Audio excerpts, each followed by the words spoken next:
The lights went out in the attic, and it was watching. The lights went out in the attic, and it was watching. I settled on that sentence in the hours after the movers left, when the house sighed around me and hung on old schedules. The attic had always been the kind of room you visited with purpose and left quickly. Trunks to the left, a small dusty window to the right, a single bare bulb that buzzed before it died. That night, the silence felt like waiting. The plaster held its breath. I climbed the narrow stairs to check the bulb and found nothing but the shallow arc of my flashlight slicing through dust. At first, the signs were polite. A photograph leaned face up when I could have sworn I left it face down. A ribbon untied on a box that I knew I'd tied tight. My practical brain offered explanations, drafts, settling timber, forgetfulness. I told myself I was making stories to keep company. Then I noticed the way the photographs looked back, not flat images, but moments that seemed to tilt, as if arranging their own angle towards something specific. The faces in those pictures were patient. They waited as if for a cue I didn't know I had given. I bought a replacement bulb the next day, the kind that promised a steady, stubborn light. It fit in the socket like any other, and for a breath it burned. Then, without breeze or touch, it went out with a soft exhale and left the attic in that peculiar black so complete it felt like skin. I remember standing there, the light between my fingers a small dying sun.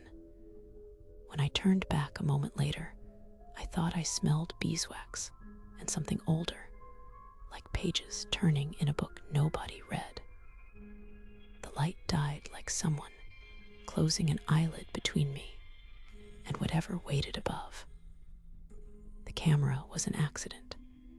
A box from the movers revealed a battered tripod and an old film camera with a sticky shutter. I set it on the rafters, angled to catch the stairwell and the mouth of the attic, then left it on a slow loop. Reviewing the footage felt like peeking at sleep. For long stretches, nothing happened, just the slow settling of the house, an occasional moth drifting like punctuation. Toward 3 a.m, the frame tilted a degree or two, as if someone had leaned the tripod, though I had bolted it tight. At the edge of the audio, a breath unlike mine, patient and waiting, sat behind the static. When I climbed the stairs that night, my hands remembered the creaks and wild irregularities of the wood. The attic seemed to measure me by the angle of my shoulders and the set of my jaw. I tested the mirror propped against a trunk, a small oval tarnished at the edges, reflecting my face with a fraction of a delay so slight I could have called it fatigue. But the second time I blinked, the reflection smiled a half-beat later, and with no memory of reason. My mouth did not move. I turned swiftly, and the mirror gave back only the empty trunk lid, as if embarrassed to have been caught. I started talking to the attic like one speaks to a neighbor who might overhear.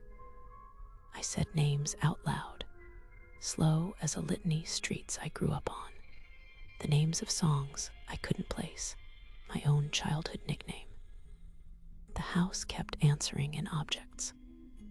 A ribbon twitched, a photograph shifted, turning away from the light to face what it wanted. Once, beneath a loose floorboard, my fingers closed on something cold, a brass key on a faded ribbon. It had no lock I could find, but it felt heavy with attention, as if something had been saving small things until I came back to collect them. Sleep thinned into a single, trembling thread. Dreams stitched attic images into daylight. A window that reflected an extra angle of myself. A shadow lingering an instant too long. Scenes in photographs where the background had shifted a hair. Friends suggested new locks, pest control, a wiring inspection. Rational fixes. I learned to fall between explanations like a person threading their way through a dark room by touch. Somewhere between care and superstition, I began to hear a pattern in the night. A soft, incremental rearrangement, patient and precise. The house was not empty, it was attentive. I set up the camera again, this time with fresh film and the shutter adjusted so it couldn't be tripped by a draft. I expected the predictable: a raccoon, a ribbon caught by a vent. What the footage recorded instead was the subtle choreography of watching. Frames where everything stayed still for minutes, then a jerking, careful realignment. Photos rotated to face the stair. A trunk lid opening a fraction. An empty chair nudged half an inch. The audio held no loud sounds, only a soft procession of small things being moved as if to better see me when I came up. Confrontation felt childish and inevitable. I carried a candle and the brass key up the stairs, placed the candle in the center of the attic floor, and set the key beside it like an offering. If the attic wanted to be seen, I would see it. If it wanted to watch, I would keep my eyes open. The candle threw a small, imperfect sun, and for the first hours, nothing happened but my own breathing and the slow tick of a building cooling. Then the flame curved inward and blew itself out without wind, leaving a faint curl of smoke and a single photograph, face up on the trunk, clean as though it had never been handled. I picked up the photograph with shaking fingers. It was of the front porch, my front porch, taken from the angle of the street, the very view I'd seen 100 times. In the doorway, a shadowed figure stood with a head slightly tilted, its face a smear of grain. I had not left the house that day.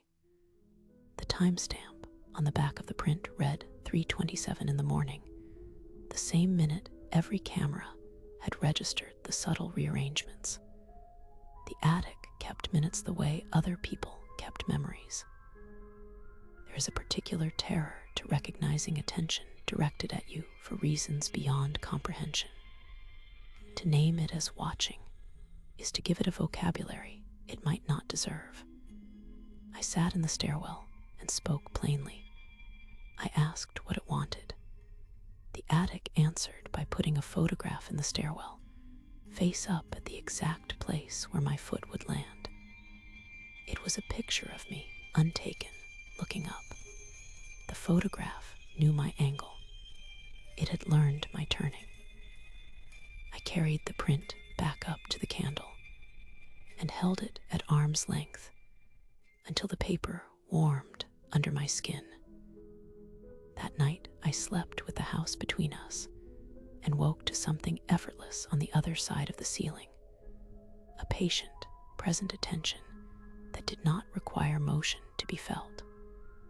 Small misses accumulated, books slightly slid, a curtain edge different, and like the steady ticking of a clock, I learned to read them as sentences. I never found a creature, never found a living thing that could be held accountable. What I found were moments collected and aligned to watch the shape of me. They were not cruel. They were not kind. They were simply intent, cataloging me in quiet increments. I left sometimes for long stretches, but the house continued to answer my absences with neat arrangements. Once I returned turned to find the camera aimed not at the stair, but at the small attic window. In the glass, I thought I saw a reflection that should have been mine, but it was just a fraction late, my grin lagging behind my own curve of lips. I realized then the watching had shaped itself around my predictability, learning the cadence of my blinks, the timing of my breath. It had made itself a slow echo of attention, nothing more violent than obsessive study. Night after night, I tested its boundaries, leaving notes, rearranging photographs, moving the mirror to face the window. None of it provoked a violent disclosure. Instead, the attic grew more exact. Photographs aligned to create a face in the grain, photographs of the house forming a composite that watched back. In the end, there was no reveal like a curtain being pulled. There was only the realization that I had become one more thing it observed. The last light I saw burned low, then went out, and the attic continued to watch in the dark. It had all the patience in the world,